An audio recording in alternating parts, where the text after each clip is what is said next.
Anak konglomerat menyamar jadi teknisi perebutan warisan keluarga Crazy Rich yang bikin melongo. Aku adalah doktor lulusan med dan miliarder self-made dari Silicon Valley. Aku tidak butuh warisan triliunan kakek. Tapi saat om dan tante mulai menghancurkan perusahaan demi uang, aku harus turun tangan. Aku melepaskan gelar dan kekayaanku, menyamar sebagai Rian si teknisi IT di kantor pusat mereka sendiri. Mereka memanggilku rendahan dan memerintahku mengambil kopi. Mereka tidak tahu, di balik seragam kusam ini, aku sedang mengumpulkan data yang akan meruntuhkan seluruh konspirasi mereka. Siapa yang akan menang, keserakahan atau kejeniusan? Ikuti kisah penyamaranku, yang berakhir dengan pengungkapan yang mengguncang dinasti Wibowo. Sebelum kita lanjutkan, pastikan kalian tekan tombol subscribe, like, dan harapan saya beri komentar. Agar dapat untuk kemajuan channel ini. Semoga yang sudah subscribe dan like semoga dilancarkan segala usahanya.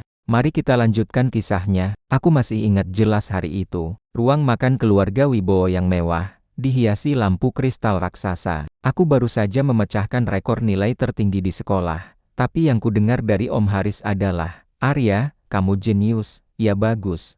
Tapi dunia bisnis butuh naluri, bukan cuma angka. Jangan besar kepala." Mataku yang saat itu masih polos, menatap kakek. Kakek tersenyum tipis, tapi tatapannya penuh pengertian. Hanya kakek yang tahu, otakku bukan dirancang untuk business school di London, melainkan untuk melahap misteri alam semesta. Aku ingin menjadi ilmuwan, bukan pewaris. Keputusan pun kubuat. Aku akan pergi jauh, ke tempat yang paling tak terduga, jauh dari sorotan nama besar Wibowo. Di bawah langit Kairo, Mesir, 5 tahun kemudian aku berdiri di bawah terik matahari Kairo, debu gurun menempel di jubahku. Aku sudah bukan lagi Arya si pewaris manja. Aku adalah mahasiswa fisika kuantum, menghabiskan waktu di perpustakaan Universitas Al-Azhar, mempelajari persamaan-persamaan yang membuat orang lain pusing. Di Indonesia, mereka mengira aku sedang foya-foya atau sibuk healing pasca SMA. Padahal, aku hidup sangat sederhana, berbagi kamar kontrakan sempit, dan menikmati setiap detik anonimitas. Itu adalah pelarian terbaik. Aku berhasil lulus summa cum laude dengan spesialisasi yang tak ada hubungannya dengan bisnis, sains terapan. Pelarian ini memberiku dua hal, kedamaian dan fondasi ilmu yang tak tergoyahkan. Admit adalah pintu gerbangku menuju dunia nyata. Saat aku seharusnya fokus pada program doktoral, aku malah mendirikan sebuah startup AI yang bergerak di bidang optimasi algoritma investasi. Aku menggunakan nama samaran yang sangat samar, The Ghost Investor. Aku tidak pernah menghadiri rapat board secara fisik. Semua kulakukan dari balik layar laptop di apartemen sederhanaku. Dalam waktu singkat, startup itu meledak, diakuisisi oleh perusahaan raksasa, dan aku, di usia 27 tahun, sudah menjadi miliarder self-made. Aku membeli dan menjual saham di Wall Street, mengendalikan dana investasi yang nilainya melebihi gabungan seluruh kekayaan om dan tante. Ironisnya, mereka bahkan tidak tahu siapa The Ghost Investor itu. Aku berhasil menjadi orang kaya raya tanpa harus membawa nama Wibowo. Aku baru saja menutup putaran investasi terbaru, meraup keuntungan yang fantastis. Aku seharusnya terbang ke Tokyo untuk konferensi AI, tapi panggilan dari Jakarta membatalkan segalanya. Ponselku bergetar hebat di meja marmer ruang kerjaku. Kakek meninggal dunia. Kabar itu menusuk lebih dalam daripada yang kuduga. Kakek adalah satu-satunya jembatan emosional antara aku dan keluarga itu. Aku membatalkan semua jadwal, memesan penerbangan pertama ke Jakarta. Sepanjang perjalanan, pikiranku dipenuhi oleh kakek dan warisan yang ditinggalkannya. Aku tahu, saat ini, rumah kakek sudah menjadi medan perang yang kotor. Aku menarik napas panjang, merapikan kemejaku yang tidak bermerek, dan mempersiapkan diri untuk mendarat, sebab aku tahu, saat aku menginjakkan kaki di Jakarta, aku akan menyaksikan langsung drama perebutan warisan yang jauh lebih rumit dan menyakitkan daripada persamaan fisika kuantum yang pernah kupecahkan. Begitu kakiku menginjak karpet tebal di rumah kakek, semua prediksiku terbukti. Suasana duka yang seharusnya hikmat, ternoda oleh suara-suara meninggi dari ruang tamu utama. Om Haris, yang selalu tampil perlente, sedang berhadapan sengit dengan Tante Risa, yang air matanya cepat kering digantikan ambisi. Mereka berdebat tentang daftar aset, legalitas wasiat lama, dan yang paling membuat perutku mual, Siapa yang berhak mengambil alih posisi kakek sebagai CEO? Perusahaan ini sudah aku urus sejak lama, kau hanya sibuk dengan yayasan amalmu. Teriak Om Haris, menunjuk Tante Risa. Amal itu demi citra keluarga, Kak. Kau hanya fokus pada proyek-proyek yang menguntungkan kantongmu sendiri. Balas Tante Risa, matanya melirik tajam ke arah pengacara yang duduk diam di sudut. Aku berdiri di ambang pintu, seragam penerbanganku masih melekat. Mereka sibuk sekali dengan drama mereka hingga tak menyadari kedatanganku. Mereka bahkan tak menyapa ayahku, anak tengah yang selalu memilih diam. Ayah duduk terpisah, wajahnya keriput karena kelelahan batin, tatapannya kosong. Aku menyadari, warisan bagi Om dan Tante hanyalah sebuah alat untuk mengukur kekuasaan. Bagi ayah, itu adalah beban yang mematikan. Aku menghampiri ayah, meletakkan tangan di bahunya. Ayah sudah makan? Tanyaku pelan. Ayah tersentak, terkejut melihatku. Arya, kapan kamu datang? Baru saja, aku sudah dengar semuanya, kataku sambil menghela napas. Apa kakek tidak meninggalkan wasiat yang jelas? Ayah menggeleng lemah. Wasiat kakek itu kompleks, Arya, tidak hanya harta, tapi juga amanah. Kakek ingin perusahaan tetap utuh, tapi mereka hanya melihat nominal di rekening. Mereka sudah mulai mengambil keputusan sepihak yang merugikan perusahaan. Ayah menatapku dengan tatapan memohon, aku tidak sanggup lagi, Arya, aku tidak punya kekuatan untuk melawan mereka. Saat itu, sebuah pemikiran menghantamku. Kakek pasti sudah tahu ini akan terjadi. Kakek tahu kejeniusanku. Kakek tahu aku tidak akan kembali untuk uang. Amanah itu, yang kakek percayakan, pastilah bukan sekadar dokumen legal. Itu adalah panggilan. Panggilan untukku, si ahli strategi dan problem solver, untuk menyelamatkan karya hidupnya dari kehancuran yang disebabkan keserakahan. Malam harinya, aku menyelinap ke ruang kerja kakek yang kini terasa dingin. Bau kertas tua dan kayu mewah memenuhi indraku. Aku duduk di kursi putar kakek. Aku melihat-lihat arsip dan blueprint perusahaan yang tergeletak. Perusahaan ini adalah mahakarya, bukan sekadar aset yang bisa dicairkan. Aku menarik napas dalam-dalam. Aku bisa saja datang sebagai Arya Wibowo, Dr. Med, miliarder Silicon Valley, dan mengancam mereka dengan kekuatan finansialku. Tapi itu terlalu mudah, dan tidak akan membongkar akar masalahnya. Mereka akan berhati-hati, dan kebusukan di balik layar akan tetap tersembunyi. Aku harus masuk ke dalam. Aku harus menjadi mata dan telinga kakek di tengah mereka. Mereka pasti tidak akan curiga pada orang kecil. Aku mengeluarkan ponsel lamaku, bukan yang biasa kugunakan untuk trading miliaran dolar. Aku menghubungi satu nama, Pak Dedi, Kepala Divisi IT, orang yang sangat kupercayai. Pak Dedi, ini Arya, saya butuh bantuan Bapak. Saya akan kembali ke kantor, tapi tidak sebagai cucu tuan besar. Saya akan menyamar, bisikku. Pak Dedi terdiam cukup lama di telepon, sebelum akhirnya menyanggupi dengan suara gemetar. Apapun untuk menyelamatkan perusahaan kakek, Nak Arya. Aku menutup telepon, lalu menatap pantulan diriku di cermin. Aku melepas jam tangan mewah yang melingkar di pergelangan, menggantinya dengan jam tangan plastik biasa. Aku merapikan rambutku, menghapus aura eksekutif yang tak sengaja melekat. Aku harus berubah total. Tidak ada lagi Arya Wibowo, sang hantu Wall Street. Mulai besok, aku akan menjadi Rian Mahesa, teknisi IT. Siapa yang akan curiga pada teknisi yang kerjanya berkutat dengan kabel dan server? Mereka akan meremehkanku. Dan disitulah letak kekuatanku. Aku akan menggunakan kejeniusanku untuk memecahkan masalah sistem perusahaan, dan secara bersamaan, memecahkan kode rahasia di balik intrik keluarga ini. Aku tersenyum tipis pada bayanganku yang kini terlihat lebih sederhana, sebab keputusan sudah bulat.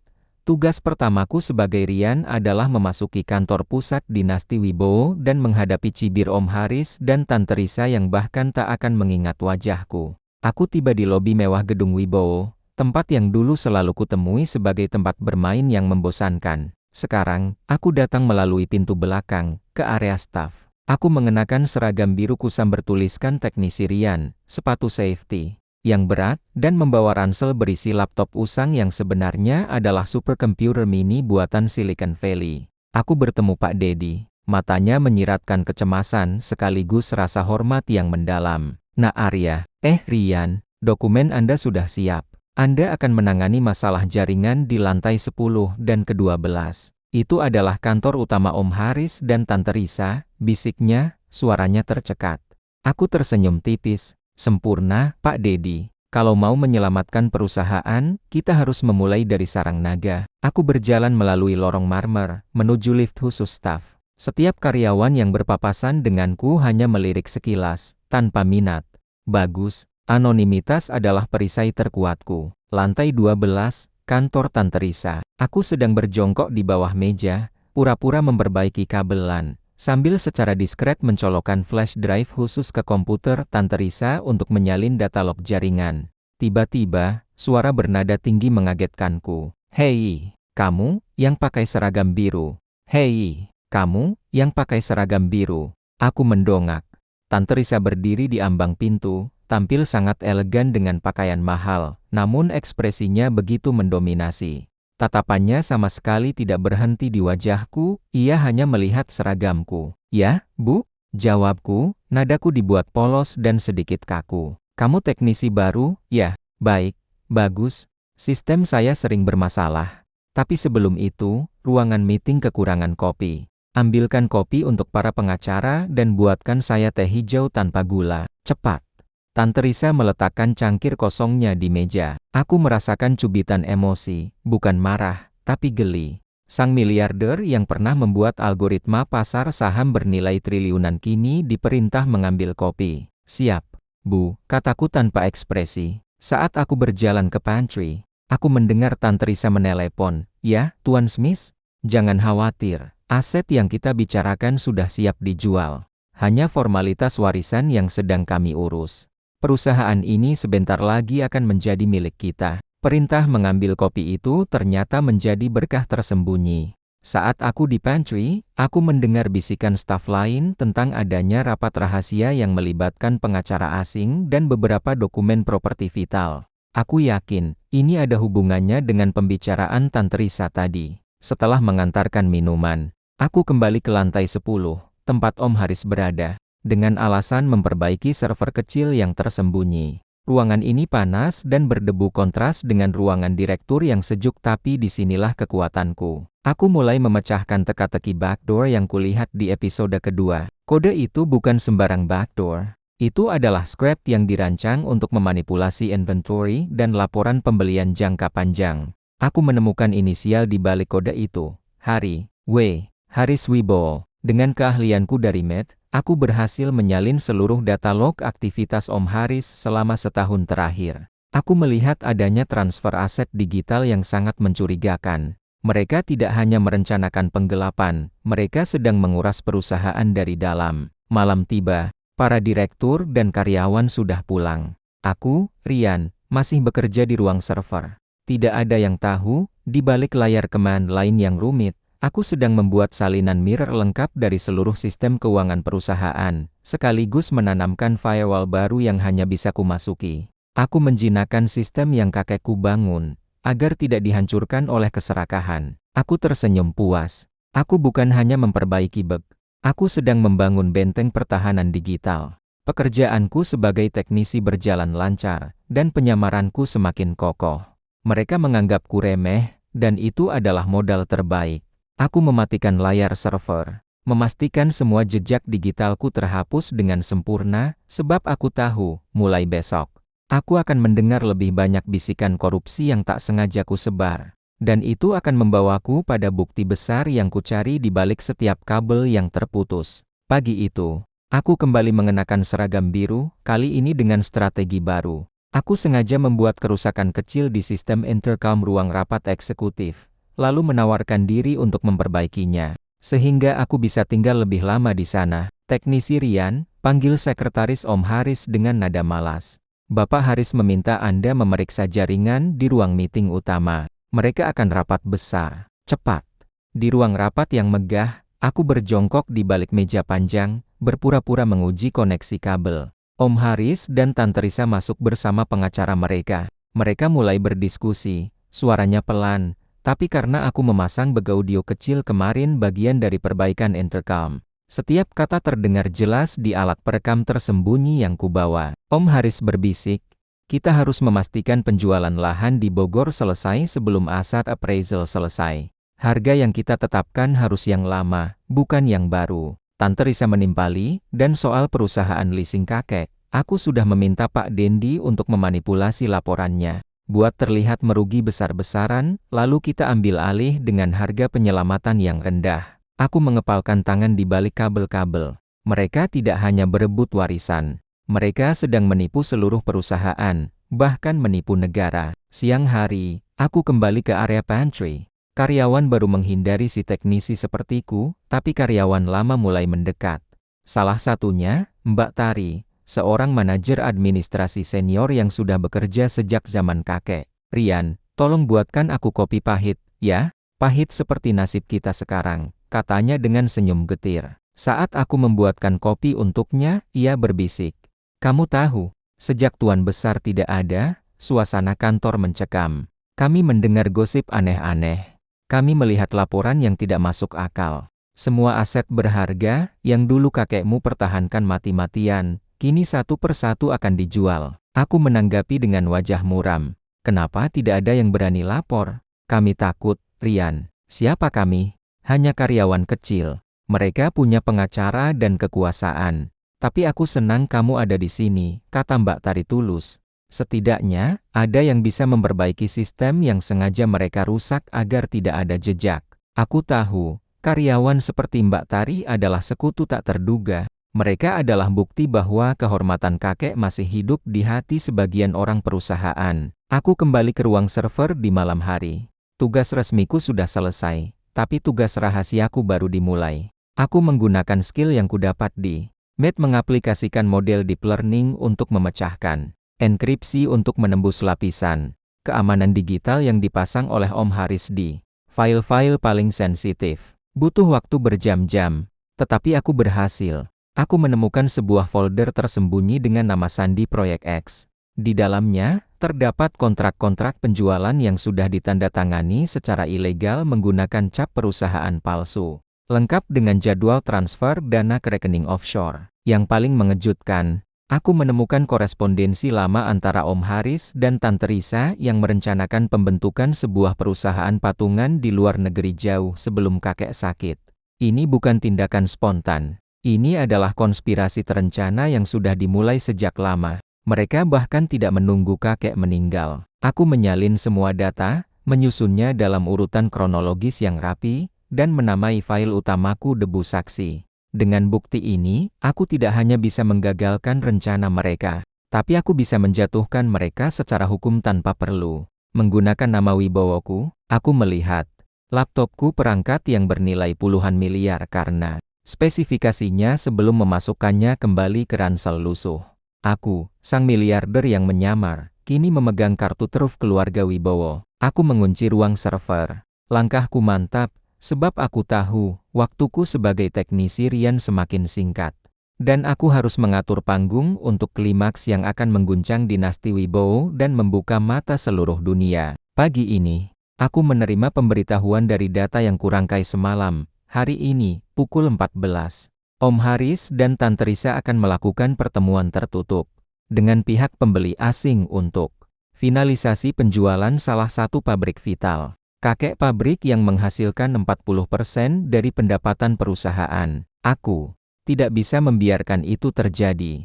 Penjualan itu ilegal dan merugikan. Aku harus menunda pertemuan itu, memberi diriku waktu lebih banyak. Aku harus bertindak sekarang, menggunakan kemampuan teknis dan penyamaranku. Aku berpura-pura melakukan maintenance mendadak pada sistem listrik di lantai eksekutif. Khususnya di area server room kecil yang mengatur koneksi rapat video jarak jauh. Dengan sangat hati-hati, aku memasang timer pada sekring utama. Bukan untuk mematikannya total, tapi untuk memicu trip listrik yang sporadis dan acak, membuat seluruh sistem komunikasi menjadi kacau. Aku membuat kerusakan yang terlihat alami, seolah-olah karena sistem yang sudah tua. Pukul 13.55, aku, Rian, dipanggil ke ruang rapat. Om Haris terlihat gusar, Tante Risa terlihat tegang. Mereka sudah duduk bersama pengacara mereka, menunggu koneksi video conference dengan pembeli dari luar negeri. Teknisi, kenapa koneksinya lambat sekali? Cepat perbaiki. Rapat ini bernilai triliunan. Om Haris membentakku. Aku berjongkok di balik meja, Wajahku tampak sangat fokus pada kabel. Mohon maaf, Pak, ada gangguan pada pasokan listrik utama. Sistemnya tidak stabil. Sepertinya kami harus mengganti modulator utama, kataku dengan istilah-istilah teknis yang rumit, membuat mereka semakin bingung. Tiba-tiba, lampu ruangan berkedip-kedip, kemudian monitor video mati. Om Haris menggebrak meja. Sialan, batalkan rapat hari ini. Katakan pada mereka ada gangguan teknis besar. Rian, kalau kamu tidak bisa memperbaikinya sampai besok pagi, kamu yang bertanggung jawab. Ancamnya. Aku menunduk. Siap, Pak. Saya akan bekerja semalaman, kataku, dalam hati merayakan keberhasilanku. Pabrik kakek aman, setidaknya untuk 1 hari ini. Setelah berhasil menunda rapat, aku kembali ke ruang server. Aku tahu, penundaan itu hanya bersifat sementara. Aku harus menggunakan waktu yang kubeli ini untuk mencari tahu lebih dalam tentang perusahaan cangkang yang mereka gunakan untuk transaksi ilegal. Aku menggunakan data log dari komputer Om Haris dan Tante Risa. Berkat analisis AI-ku, aku menemukan pola transfer dana yang sangat rapi dan sulit dilacak. Mereka menggunakan jaringan perbankan di luar negeri yang kompleks. Aku menyadari, jika aku menyerahkan bukti ini sekarang, mereka akan menyangkal dan memutarbalikkan fakta. Aku butuh bukti yang tidak terbantahkan. Aku perlu tahu di mana dan kapan pertemuan fisik berikutnya akan terjadi, dan siapa notaris yang terlibat. Aku harus menangkap mereka saat mereka beraksi saat aku sedang memegang setumpuk blueprint sistem lama perusahaan. Pak Dedi masuk ke ruang server, tampak cemas. Rian, saya dengar kamu menunda rapat besar. Bisiknya, sistemnya memang rusak, Pak. Tapi rusaknya saya bantu sedikit. Aku berbisik kembali, tersenyum kecil. Pak Dedi menarik napas lega. Saya tahu kamu bukan orang biasa, Nak Arya. Dengarkan, saya punya informasi penting. Tadi saya tidak sengaja mendengar Tante Risa bicara. Mereka akan mengadakan pertemuan formal pembagian warisan di luar kantor, di sebuah villa pribadi, lusa malam. Kabarnya, mereka akan memaksa ayahmu untuk menandatangani pelepasan hak warisnya di sana. Informasi ini adalah kepingan terakhir yang kubutuhkan. Pertemuan di luar kantor, tanpa pengawasan. Kesempatan sempurna untuk grand reveal-ku. Aku merangkum semua data di flash drive kecil yang tersembunyi di seragamku. Sebab aku tahu, lusa malam, aku harus melepaskan penyamaran Rian Mahesa dan menghadiri pertemuan keluarga Wibowo di villa itu. Membawa bukti yang akan mengubah nasib perusahaan selamanya. Aku menghabiskan malam itu di apartemen sewaanku yang sederhana, yang kini menjadi markas operasiku. Di layar laptop, data yang kusalin dari sistem Om Haris dan Tante Risa bersinar terang. Aku tidak hanya mengumpulkan bukti kejahatan finansial mereka. Sebagai ahli strategi, aku juga menganalisis kelemahan mereka profil utang pribadi Om Haris dan catatan pengeluaran rahasia Tante Risa. Aku perlu tahu di mana titik paling rentan mereka, agar serangan balasan ini bersih dan tuntas, tanpa kekerasan. Hanya kebenaran berbasis data. Aku juga menyusun strategi logistik. Bagaimana cara masuk ke villa tanpa diundang?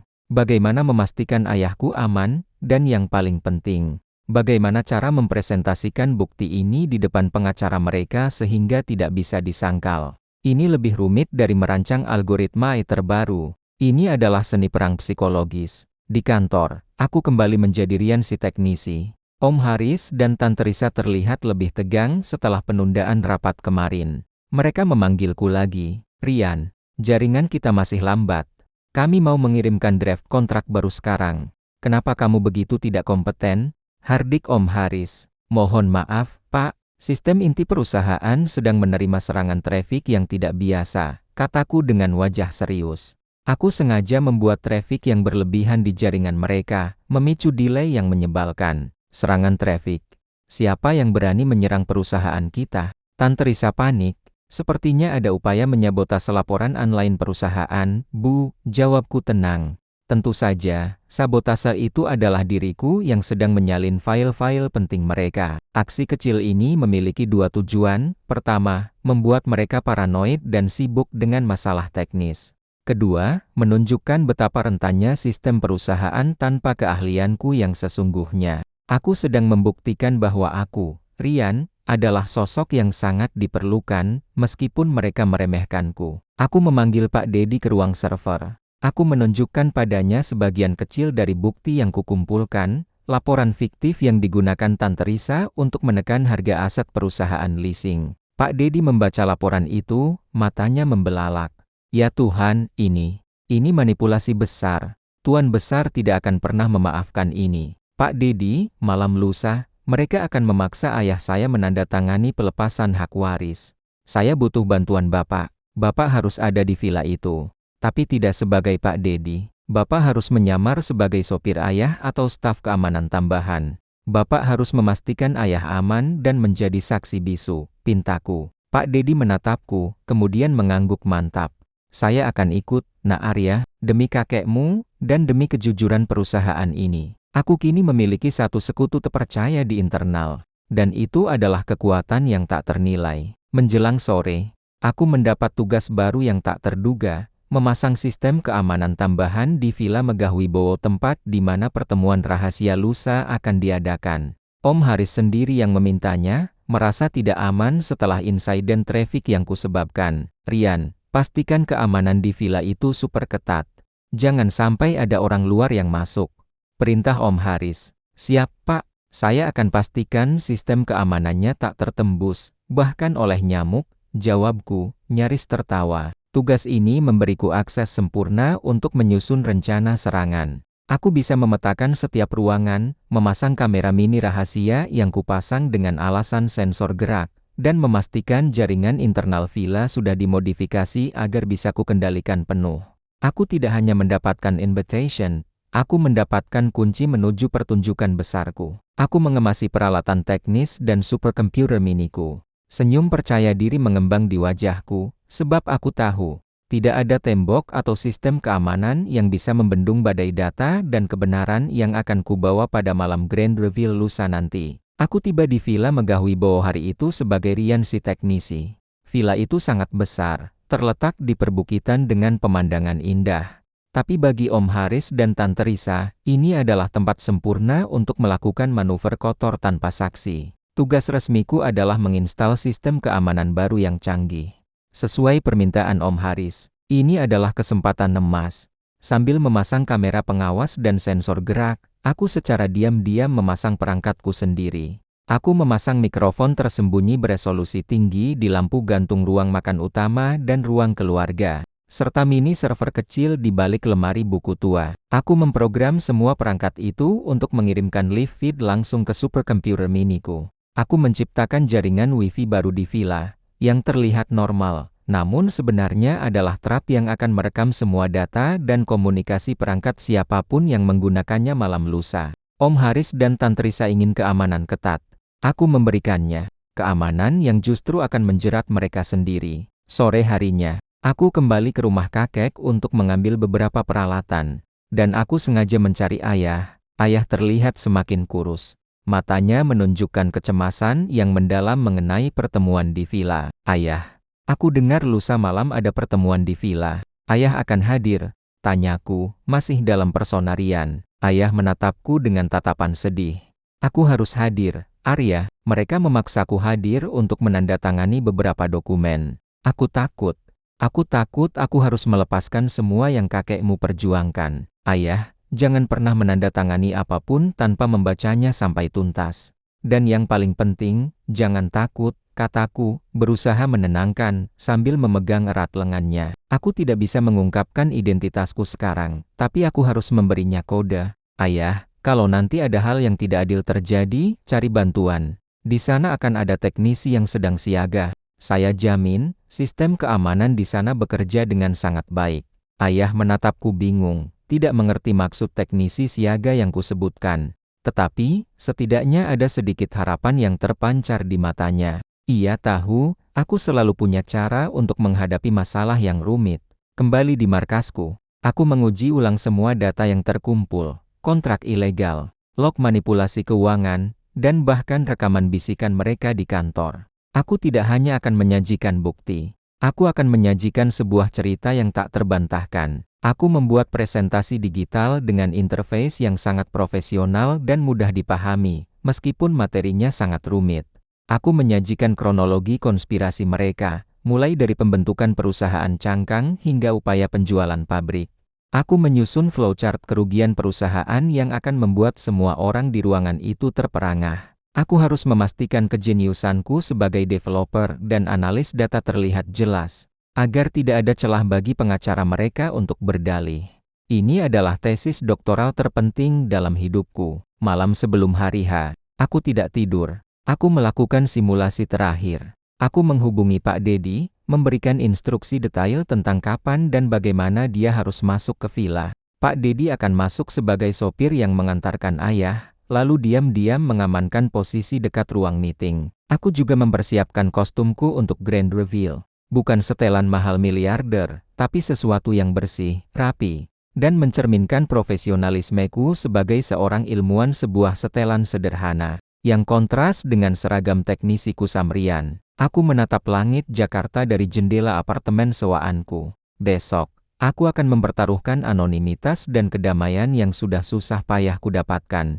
Tapi ini demi kakek, dan demi kebenaran. Aku memejamkan mata, membiarkan ketegangan mengalir pergi, sebab aku tahu, tidak ada jalan mundur lagi. Pertemuan lusa malam di villa akan menjadi panggung bagi Rian si teknisi untuk menghilang selamanya. Dan panggung bagi Arya Wibowo untuk muncul dan menjatuhkan palu kebenaran. Pagi itu, aku memasuki kantor Wibowo untuk terakhir kalinya sebagai Rian. Hari ini aku tidak memperbaiki apapun. Aku hanya memastikan semua jejak digital Rian terhapus. Seolah-olah dia hanyalah teknisi kontrak yang sudah menyelesaikan pekerjaannya. Om Haris memanggilku ke ruangannya. Terlihat sangat fokus pada tumpukan dokumen yang akan dibawa ke villa. Rian, pastikan semua sistem komunikasi di villa berjalan sempurna. Aku tidak mau ada gangguan sedikit pun saat kami menandatangani surat-surat penting, katanya dingin. Siap, Pak. Semalam saya sudah menyelesaikan instalasi di sana. Bahkan ada koneksi cadangan yang sangat aman, yang hanya bisa diakses dengan kode khusus, kataku, memberikan senyum yang kuharapkan terlihat meyakinkan sebagai teknisi yang bangga dengan pekerjaannya.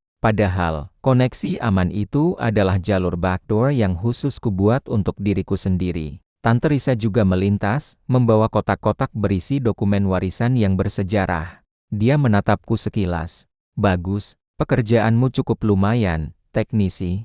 Setelah ini, kami tidak butuh kamu lagi. Aku hanya mengangguk, tanpa menunjukkan emosi. Kata-kata tidak butuh itu adalah musik di telingaku. Aku sudah mendapatkan semua yang kubutuhkan. Saat aku sedang mengambil peralatan di gudang IT, salah satu pengacara Om Haris, Pak Rudi, yang terlihat lebih teliti dari yang lain, mendekatiku. Hei, Rian, kamu yang mengatur koneksi di ruang rapat utama kemarin, kan? Tanyanya, matanya menyipit. Betul, Pak. Ada masalah? Ya, tidak. Hanya saja, kamu terlihat terlalu tenang untuk seorang teknisi yang baru saja menyebabkan rapat penting dibatalkan. Dan sistem yang kamu buat terlalu rapi, katanya, nada suaranya penuh keraguan. Jantungku berdetak sedikit lebih cepat, tapi aku segera menguasai diri. Aku harus menggunakan keahlian aktingku. Saya hanya mencoba melakukan yang terbaik. Pak, saya spesialis sistem keamanan siber, saya terlatih untuk berpikir logis dan rapi. Kalau ada yang mencurigakan, itu pasti karena bug sistem yang sudah lama, jawabku dengan ekspresi datar. Pak Rudi akhirnya menghela napas, tampak tidak puas, tapi tidak punya bukti apapun. Baiklah, pastikan tidak ada kesalahan lagi malam ini. Ancaman itu adalah validasi, penyamaranku masih utuh. Setelah meninggalkan kantor, aku segera menghubungi ayah menggunakan jalur komunikasi rahasia. Ayah, ini aku. Ada hal yang sangat penting. Malam ini, saat rapat, jika ayah merasa tertekan untuk menandatangani dokumen pelepasan hak waris, jangan lakukan. Ayah ingat cerita kakek tentang The Ghost Investor. Ayah terdiam di seberang telepon. The Ghost Investor adalah dongeng yang kakek ciptakan untukku. Sebagai julukan rahasia untuk jenius yang tak terlihat. Ya, ayah ingat, jawab ayah, suaranya sedikit bergetar. Seolah mulai memahami sesuatu. Malam ini, The Ghost akan muncul. Tapi ayah harus bersabar. Saat suasana sangat tegang, dan ayah sudah tidak tahan lagi, tolong minta layanan teknisi.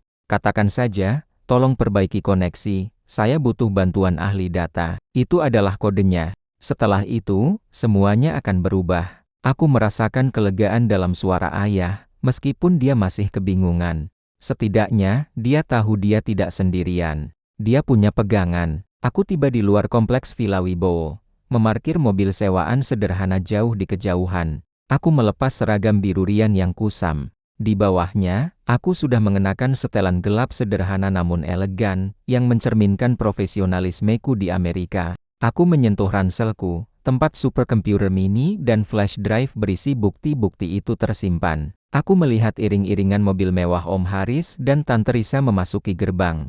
Aku tahu, ayahku sudah berada di dalam, ditemani Pak Dedi yang menyamar. Malam ini, aku akan membongkar semua permainan kotor mereka. Tidak dengan kekerasan fisik, melainkan dengan kekuatan data, fakta, dan kebenaran yang kejam. Aku akan masuk ke villa itu. Bukan sebagai teknisi, bukan sebagai tamu. Tapi sebagai penegak keadilan Wibowo yang tak terduga, aku menghela napas dalam-dalam, menatap lampu-lampu megah villa yang menyala di kejauhan. Sebab aku tahu, pertunjukan telah dimulai. Dan panggung ini milikku untuk merobohkan benteng keserakahan keluarga Wibowo dengan satu kali klik kebenaran yang tak terelakkan. Aku melewati gerbang villa melalui jalur yang paling tidak terduga. Pintu belakang area maintenance yang aku sendiri yang memastikan keamanannya longgar saat aku memasang sistem baru kemarin. Aku bergerak cepat, menuju ruang server mini yang sengaja aku siapkan di balik lemari buku tua. Di sana, aku menyambungkan superkomputer miniku ke jaringan internal villa. Aku sudah bisa mendengar suara-suara dari ruang rapat utama melalui mikrofon tersembunyi yang kupasang. Suasananya tegang. Om Haris dan Tante Risa sedang berdebat dengan ayahku. Aku melihat live feed dari kamera rahasia yang terpasang di lampu gantung. Di layar, ayah terlihat pucat, duduk di seberang Om Haris dan Tante Risa. Di samping ayah, Pak Dedi berdiri diam sebagai sopir, matanya awas mengamati situasi. Di ruang rapat, Om Haris mulai menekan. Ayah sudah tidak ada, Kak. Sekarang saatnya realistis. Kau tidak pernah tertarik pada perusahaan. Tanda tangani surat pelepasan ini, dan kau akan mendapatkan sejumlah uang yang besar. Tanpa harus pusing memikirkan tanggung jawab ini. Tante Risa menambahkan dengan suara yang dibuat manis. Ini demi kebaikanmu, Kak. Kami yang akan mengurus semua ini. Kau tinggal menikmati hidup. Ayah menolak. Perusahaan ini adalah warisan kakek. Ini bukan hanya uang, ini kehormatan. Aku tidak bisa melepaskan begitu saja. Om Haris mulai kehilangan kesabaran. Kau keras kepala, pengacara kami sudah menunggu. Tanda tangani sekarang, atau kau tidak akan mendapatkan apa-apa. Aku melihat ayah menunduk, tangannya gemetar. Pak Dedi berusaha menenangkan ayah dengan isyarat mata, tetapi ayah berada di titik kehancuran. Aku tahu, sekarang adalah waktu yang paling tepat untuk intervensi. Aku memutus koneksi listrik kecil ke lampu ruang rapat utama, menyebabkan ruangan seketika gelap gulita. Hanya cahaya lilin dekoratif yang tersisa, menciptakan bayangan yang dramatis dan mencekam. Ada apa ini? Teknisi di mana? Teriak Om Haris panik. Aku sengaja membiarkan mereka panik selama 30 detik. Kemudian, aku memulihkan listrik. Tetapi aku memproyeksikan sebuah pesan di dinding ruang rapat, menggunakan proyektor kecil yang kusambungkan ke sistem keamanan villa. Pesan itu muncul dalam huruf tebal dan merah. Sistem peringatan dini, akses ilegal ditemukan. Seluruh data rapat terdeteksi dicuri. Semua orang di ruangan itu terdiam, saling pandang. Om Haris dan Tante Risa langsung menatap pengacara mereka dengan marah. Apa-apaan ini? Rian mana? Dia bilang sistem ini tidak tertembus. Tante Risa frustrasi. Ayah, yang sudah berada di ambang keputusasaan, akhirnya ingat kode yang kuberikan. Dia berteriak. Suaranya dipenuhi frustrasi dan sedikit harapan. Tolong perbaiki koneksi. Saya butuh bantuan ahli data. Begitu kode itu terucap, aku mengaktifkan perintah dari server miniku. Semua komputer dan tablet di ruang rapat, termasuk milik Om Haris, Tante Risa, dan para pengacara, menyala secara bersamaan. Di layar, muncul logo sederhana tapi elegan, logo The Ghost Investor. Saat pintu ruang server mini terbuka, aku melangkah keluar. Aku tidak lagi mengenakan seragam biru rian. Aku berdiri tegak dalam setelan profesional, membawa ranselku.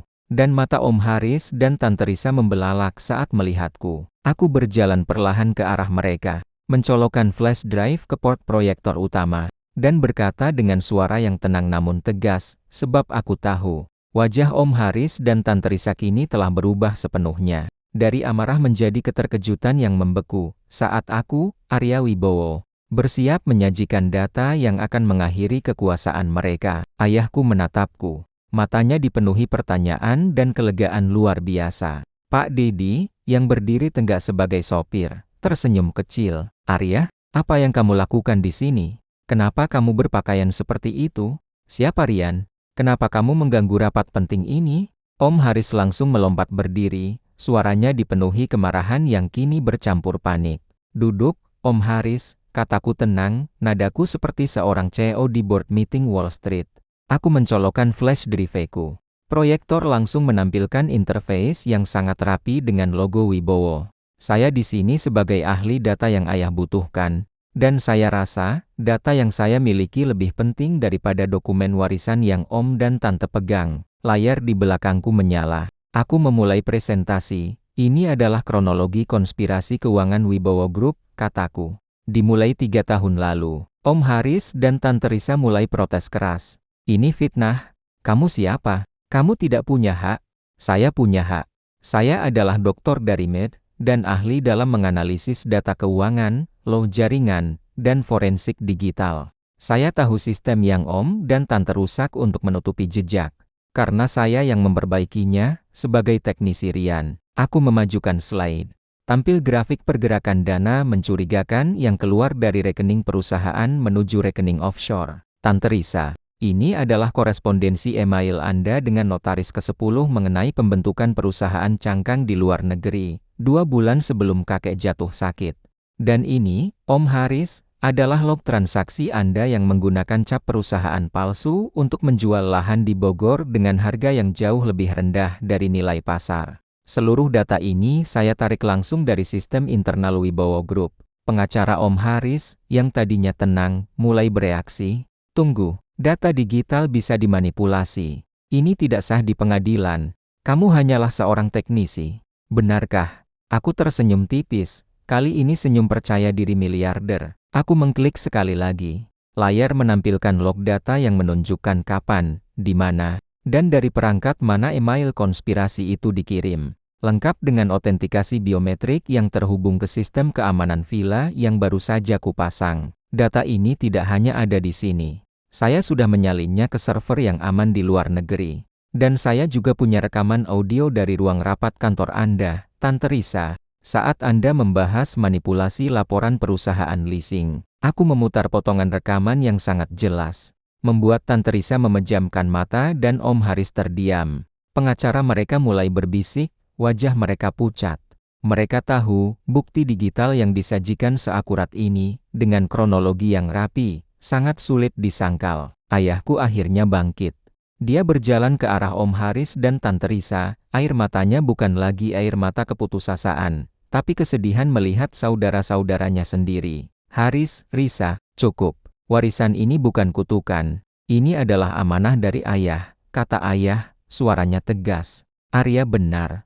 Perusahaan ini sudah hampir kalian hancurkan. Ayah tidak akan pernah setuju dengan semua ini. Om Haris dan Tante Risa tidak bisa lagi menyangkal. Mereka sudah kalah, bukan karena uang, tapi karena fakta. Mereka dikalahkan oleh kejeniusan dan kejujuran yang mereka remehkan selama bertahun-tahun. Aku menyimpan flash driveku kembali ke ransel. Menatap Om Haris dan Tante Risa yang kini hanya bisa saling menyalahkan. Sebab aku tahu, meskipun perang data sudah usai, aku harus mengendalikan situasi pasca pertempuran ini. Memastikan kehancuran Om dan Tante tidak menyeret seluruh Wibowo Group ke dalam kekacauan. Om Haris dan Tante Risa benar-benar hancur. Mereka mencoba membantah, berdalih bahwa aku memanipulasi data, tetapi pengacara mereka, yang melihat bukti forensik yang begitu detail, mulai menjauh. Arya, ini tidak bisa begini. Kita keluarga. Tante Risa mencoba memainkan kartu emosi. Justru karena kita keluarga, Tante, aku melakukan ini. Aku melindungi warisan kakek dari kehancuran yang kalian ciptakan, jawabku dingin. Pengacara kalian sudah melihat buktinya. Kalian harus mundur dari semua posisi eksekutif di Wibowo Group, atau data ini akan saya serahkan ke pihak berwenang. Ayahku berdiri di sampingku, memberikan dukungan moral yang tak terucapkan. Pak Dedi, yang sudah menanggalkan penyamarannya, memberikan berkas kepada pengacara Om Haris. Ini adalah dokumen yang menyatakan pengambilalihan hak suara atas nama Tuan Arya Wibowo, yang sah sebagai pemegang saham berdasarkan amanah kakek, jelas Pak Dedi, yang kini berdiri sebagai sekutu sejati. Aku memproyeksikan satu slide terakhir di dinding. Bukan grafik, melainkan surat yang kuotentikasi secara digital dari Amerika. Letter of intent dari salah satu bank investasi terbesar di Wall Street, yang menyatakan kesiapan mereka mendukung likuiditas dan pendanaan Wibowo Group di bawah manajemen baru. Kalian khawatir perusahaan ini akan bangkrut tanpa kalian? Tenang, saya, sebagai Arya Wibowo, memiliki koneksi dan kekuatan finansial yang jauh melebihi seluruh aset gabungan kalian. Saya adalah the ghost investor yang kalian dengar di berita internasional. Saya akan menyuntikkan dana segera untuk menstabilkan perusahaan, kataku. Mendengar nama The Ghost Investor disebut, wajah Om Haris dan Tante Risa kembali memucat. Mereka akhirnya menyadari betapa hebatnya kekuatan yang baru saja mereka remehkan. Ini bukan lagi soal uang warisan, tapi soal otoritas global yang tak terbantahkan. Arya, panggil ayahku. Apa yang akan kamu lakukan pada Om dan Tantemu? Aku menatap ayah. Aku tahu, meskipun mereka bersalah, mereka tetaplah keluarga. Saya tidak akan menyerahkan mereka ke jalur hukum, ayah. Tidak sekarang. Tetapi, mereka harus mengembalikan semua aset yang mereka jual secara ilegal, dan mereka akan dilarang terlibat dalam manajemen Wibowo Group selamanya. Ini adalah amnesti yang sangat mahal harganya. Om Haris dan Tante Risa hanya bisa mengangguk pasrah. Mereka kehilangan kekuasaan, tapi setidaknya mereka masih memiliki kebebasan dan kehormatan keluarga. Berkat keputusanku, esok paginya, aku, Arya Wibowo, mengadakan konferensi pers mendadak di kantor pusat Wibowo Group. Aku tidak lagi dalam seragam teknisi. Aku berdiri di podium sebagai CEO interim yang baru. Ayahku dan Pak Dedi berdiri di sampingku. Aku mengumumkan restrukturisasi mendalam, menegaskan bahwa perubahan ini terjadi karena kebutuhan untuk menstabilkan perusahaan dan membersihkan praktik-praktik yang tidak etis. Aku tidak menyebut Om Haris dan Tante Risa secara langsung, tetapi pesannya jelas. Saya berjanji, di bawah kepemimpinan saya, Wibowo Group akan kembali pada prinsip kejujuran dan inovasi yang dibangun oleh kakek saya. Saya akan menggunakan keahlian saya di bidang sains dan teknologi untuk membawa perusahaan ini ke era digital baru, kataku. Mengakhiri konferensi, aku menatap layar televisi yang menayangkan berita tentang The Ghost Investor yang ternyata adalah cucu konglomerat Wibowo. Penyamaranku selesai. Tugas utamaku, menyelamatkan warisan kakek, telah tuntas. Kalimat penutup episode 11, aku tersenyum pada ayahku. Sebab aku tahu, meskipun aku telah mengambil kendali perusahaan, tantangan sebenarnya baru saja dimulai, membersihkan kekacauan internal, membangun kembali kepercayaan publik, dan menghadapi konsekuensi pribadi dari penyamaranku yang dramatis. Hari-hari pertamaku sebagai CEO interim adalah maraton tanpa henti. Kantor yang kutinggalkan sebagai teknisi kusam kini aku masuki sebagai pimpinan tertinggi. Aku bekerja sama dengan Pak Dedi, yang kini kujadikan kepala operasional. Tugas utama kami, restrukturisasi digital dan finansial. Aku mengaplikasikan semua ilmu dari Silicon Valley. Aku menggunakan AI yang dulu kudembangkan untuk mengaudit setiap transaksi dan setiap proyek. Memilah mana yang bersih dan mana yang penuh manipulasi. Pak Dedi, kita tidak hanya harus memperbaiki laporan keuangan, kita harus mengubah budaya. Tidak ada lagi celah untuk permainan kotor, kataku sambil menatap layar yang menampilkan diagram rumit. Beberapa karyawan lama yang jujur, seperti Mbak Tari, mulai menunjukkan semangat baru. Mereka melihatku sebagai penyelamat, bukan hanya sebagai bos baru. Kehadiranku, yang didukung track record internasional, memberi mereka harapan bahwa Wibowo Group akan kembali pada kejayaannya. Seminggu setelah Grand Reveal di villa, aku mengadakan pertemuan keluarga yang sangat dingin. Om Haris dan Tante Risa hadir, wajah mereka menyiratkan perpaduan antara kekalahan dan keengganan. Ayahku juga hadir, mencoba menjembatani keretakan ini. Aku sudah mencabut semua hak suara kalian dalam manajemen, Om, Tante, kataku tegas. Aset yang sempat kalian jual sudah berhasil saya beli kembali dengan dana pribadiku. Perusahaan tidak menderita kerugian dari ulah kalian, tapi reputasi kalian sudah rusak. Om Haris terlihat sangat terpukul. Arya, kamu memang jenius, tapi kamu menghancurkan kami. saudara-saudara ayahmu sendiri. Aku tidak menghancurkan kalian, Om. Kalian yang menghancurkan diri sendiri. Aku hanya menyajikan datanya, jawabku. Aku menawarkan mereka jalur keluar yang elegan, menjauhi bisnis, mendapatkan tunjangan hidup yang layak, dan menjaga kerahasiaan insiden ini demi nama baik keluarga kakek. Mereka menerimanya dengan berat hati. Malam harinya, aku duduk berdua dengan ayah. Ayah masih memikirkan perpecahan keluarga ini. Ayah bangga padamu, Arya, kamu menyelamatkan perusahaan kakek. Tapi kenapa kamu harus menyamar? Kenapa tidak datang saja dari awal sebagai dirimu? Tanya ayah lembut.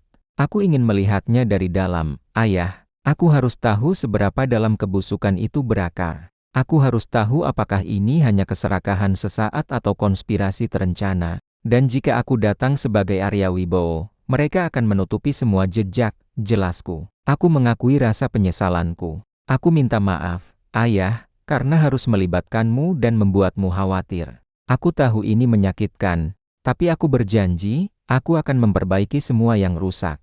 Aku akan mengembalikan kepercayaan kakek pada keluarga ini. Ayah tersenyum tulus. Kamu sudah melakukannya, nak. Kakek pasti tersenyum melihatmu. Momen itu adalah resolusi emosional pertamaku. Sebagai the ghost investor yang kini diakui, aku menggunakan koneksiku di Wall Street. Aku mengadakan webinar internasional, menjelaskan rencana turnaround Wibowo Group. Aku menunjukkan bagaimana teknologi AI akan digunakan untuk transparansi dan efisiensi. Media massa global menyoroti ceritaku, sang miliarder jenius yang meninggalkan Med demi menyelamatkan warisan keluarga. Publik dan investor merespons positif. Saham Wibowo Group mulai merangkak naik, jauh melebihi harga sebelum kakek sakit. Kepercayaan pulih. Aku menatap logo Wibowo di layar besar, yang kini terlihat lebih bersinar, sebab aku tahu, meskipun badai finansial dan intrik keluarga telah mereda, pertanyaannya kini adalah, apakah aku akan melepaskan gelar CEO interim dan kembali ke Silicon Valley? Ataukah aku akan tetap tinggal untuk mewujudkan visi kakek sepenuhnya? Aku duduk di kursi kerja kakek, menatap blueprint lama yang beliau simpan. Itu adalah rencana kakek untuk membangun pusat penelitian dan pengembangan R&D teknologi di Indonesia, sebuah visi yang jauh melampaui bisnis konvensional Wibowo Group. Aku merindukan hiruk-pikuk inovasi di Silicon Valley, algoritma baru yang harus kuselesaikan, dan tantangan pasar global yang lebih liar. Aku sudah mengirimkan email ke timku Dias, menjelaskan bahwa aku mungkin butuh waktu lebih lama di Jakarta. Pak Dedi masuk, membawa laporan kuartal pertama setelah restrukturisasi. Angkanya luar biasa. Perusahaan pulih lebih cepat dari yang diperkirakan. Perusahaan sudah stabil, Nak Arya, Om Haris dan Tante Risa juga sudah menepati janji mereka. Sekarang, Anda bebas untuk kembali ke Amerika. Anda sudah menuntaskan amanah kakek, kata Pak Dedi, tersenyum bangga. Aku mengambil blueprint R&D itu. Amanah kakek bukan hanya menyelamatkan perusahaan, Pak Dedi, tapi membawa perusahaan ke masa depan. Aku rasa, ini adalah amanah yang sebenarnya. Aku memutuskan untuk menemui Om Haris dan Tante Risa di kediaman mereka. Ini bukan pertemuan bisnis, melainkan pertemuan keluarga yang jujur. Mereka terlihat lebih damai, terlepas dari rasa malu mereka. Om, Tante, aku datang bukan untuk mengungkit masa lalu, tapi untuk berterima kasih, kataku. Mereka terkejut. Terima kasih untuk apa? Tanya Tante Risa bingung. Terima kasih karena tanpa penyamaran ini, aku tidak akan tahu bahwa kejeniusanku yang kupelajari di Mer dan Wall Street ternyata bisa sangat bermanfaat di rumah sendiri. Aku menemukan tujuan yang lebih besar dari sekadar membuat algoritma yang menghasilkan uang. Aku menemukan warisan yang sesungguhnya. Aku menjelaskan rencanaku untuk pusat R&D, mewujudkan visi kakek. Aku menawarkan Om Haris, yang dulunya punya naluri bisnis yang tajam, untuk menjadi penasihat senior di Yayasan Amal Perusahaan, memanfaatkan keahliannya di jalur yang positif. Dan Tante Risa, yang mahir dalam urusan sosial, akan memimpin program pengembangan sumber daya manusia di pusat R&D itu. Mata mereka berdua berkaca-kaca. Mereka tidak hanya dimaafkan, tetapi diberi kesempatan kedua untuk berkontribusi dengan cara yang benar. Aku membuat panggilan video dengan tim intiku di Silicon Valley. Aku tidak akan kembali sebagai CEO harian, kataku pada mereka. Aku akan tetap menjadi Chairman dan Chief Innovation Officer. Aku akan tetap memberikan strategi dan pendanaan. tapi operasional harian akan kupercayakan pada kalian. Aku memutuskan untuk tidak sepenuhnya meninggalkan The Ghost Investor. Aku akan mengendalikan aset dan strategiku di Amerika dari Jakarta, menggunakan teknologi komunikasi yang aku sendiri rancang.